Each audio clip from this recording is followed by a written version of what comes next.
স্বাগত। আমরা সকাল থেকে আপনাদের সামনে তুলে ধরছিলাম যে ঘূর্ণিঝড়ের দাপটে কোন কোন জায়গায় সবথেকে বেশি ক্ষয়ক্ষতির পরিমাণ ইতিমধ্যেই দেখা গেছে। কিন্তু এরই মধ্যে খবর যে ঘূর্ণিঝড়ে ক্ষতিগ্রস্ত হয়েছে আগরতলা আন্তর্জাতিক বিমানবন্দর। কালবৈশাখীর তাণ্ডবে ইতিমধ্যেই ক্ষতি হয় নতুন টার্মিনাল ভবনের। দমকা হাওয়ায় দুলতে থাকে টিনের টার্মিনাল। সংস্কার করছে কর্তৃপক্ষ। ইতিমধ্যে সংস্কারের কাজে হাত লাগালো এয়ারপোর্ট কর্তৃপক্ষ। কালবৈশাখীর তাণ্ডবেই ক্ষতি হয় নতুন টার্মিনাল ভবন। সে বিষয়ে বিস্তারিত জানবো। টেলিফোন লাইনে রয়েছে নিউজ ভ্যানগার্ড প্রতিনিধি সুপ্রীতি মুখার্জি। সুপ্রীতি, কি জানা যাচ্ছে? দেখো, সকাল থেকে আমরা বিভিন্ন প্রান্তের ছবি তুলে ধরছি। কালবৈশাখীর কারণে যে ক্ষতিগ্রস্ত হয়েছে রাজ্যের বিভিন্ন প্রান্ত, তার মধ্যে এই আগরতলা বিমানবন্দর অন্যতম, যেখানে আমরা যে খবর পাচ্ছি আজকে সকাল থেকে, যে বাতাস এবং তার সঙ্গে যে ঝোড়ো বেগ হাওয়ার এই গতিবেগের কারণে ক্ষতিগ্রস্ত হয়েছে তোমার আগরতলা বিমানবন্দর। বিশেষ করে বিমানবন্দরে যে নতুন টার্মিনাল ভবন, দেখো, একেবারে প্রধানমন্ত্রীর হাত ধরে আমরা দেখেছি যে নতুন বিমানবন্দর সেটি উদ্বোধন হলো। একেবারে আলাদাই একটা উন্মাদনা ছিল রাজ্যবাসীর মধ্যে, কারণ আন্তর্জাতিক বিমানবন্দর সেই জায়গায় পেতে চলেছিল রাজ্যের মানুষজন। কিন্তু সেই জায়গাতে একই হাল। উদ্বোধনের বছর 3 পেরোতে না পেরোতে এই যে অবস্থা আমরা দেখতে পাচ্ছি, শুধুমাত্র এবছরের নয়, গত বছর অর্থাৎ 2023 সালের কথাও যদি বলি, 2023 সালেও প্রাকৃতিক বিপর্যয়ের কারণে ক্ষতিগ্রস্ত হয়েছিল এই বিমানবন্দর। বারবার বিমানবন্দর ক্ষতিগ্রস্ত হচ্ছে এবং সেই জায়গায় নির্মাণ কাজকে ঘিরে কিন্তু এবার প্রশ্ন উঠতে শুরু করে দিয়েছে।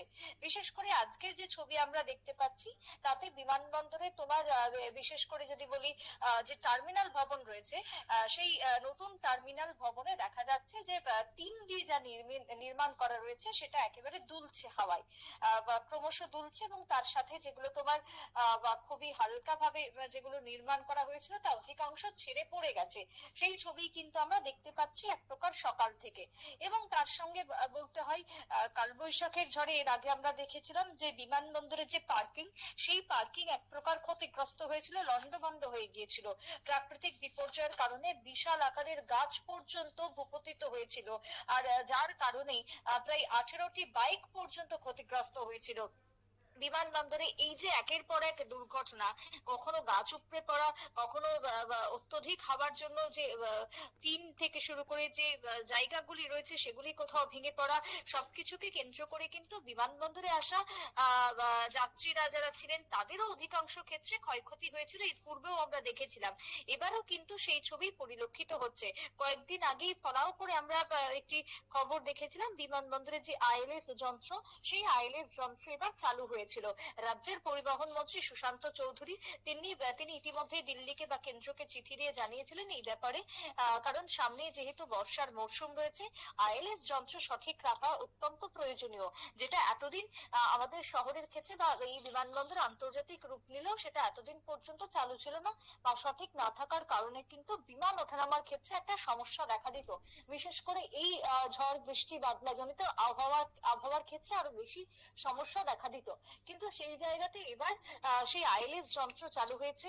বিমান কোনো ভয় সেই জায়গাতে না থাকলেও বিমানবন্দরকে ঘিরে কিন্তু এবারে নতুন ভাবে একটা আশঙ্কা তৈরি হয়েছে যাত্রী সাধারণের মধ্যে। যদিও সেই টাইমে কোনো বিমান অবতরণ করেনি বা কোনো বিমান সেই জায়গাতে তোমার ছাড়েনি, তাই খুব বরাত জোরে অনেকেরই সেই জায়গায় রক্ষা পেয়েছেন। এবং এই এই ঘূর্ণিঝড় বা ঝড়ের দাপটের সময় যারা বিমানবন্দর কর্তৃপক্ষ ছিলেন, তারাও সেই জায়গা থেকে দূরে থাকার কারণে কিন্তু বিপদের হাত থেকে রক্ষা পেয়েছেন।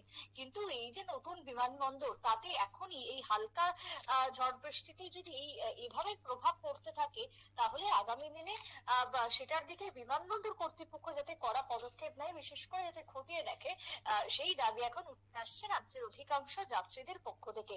তবে এখনো পর্যন্ত প্রাকৃতিক বিপর্যয়ে বিমানবন্দরের উপর কিন্তু বারবার দেখেছি প্রভাব পড়েছে।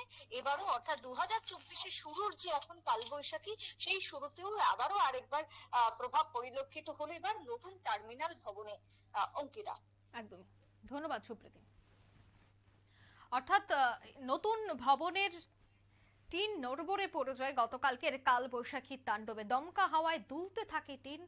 ঘূর্ণিঝড়ে ক্ষতিগ্রস্ত আগরতলা আন্তর্জাতিক বিমানবন্দর। নিয়ে নিচ্ছে ছোট্ট একটি বিজ্ঞাপন বিরতি, সঙ্গে থাকুন।